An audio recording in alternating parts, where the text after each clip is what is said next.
السلام علیکم ورحمۃ اللہ وبرکاتہ۔ بسم اللہ الرحمن الرحیم۔ دکھ تکلیف کے وقت کا وظیفہ۔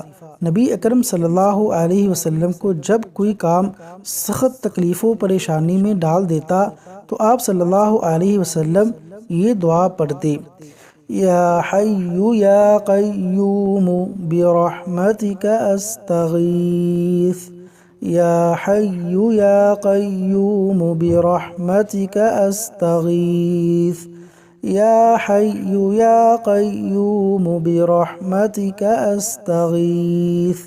ترجمہ: اے زندہ اور ہمیشہ رہنے والے، تیری رحمت کے وسیلے سے تیری مدد چاہتا ہوں۔ سنن ترمذی، حدیث نمبر 3524۔ اللہ تبارک و تعالی ہمیں تمام مشاکل اور پریشانیوں سے نجات عطا فرمائے، آمین یا رب العالمین۔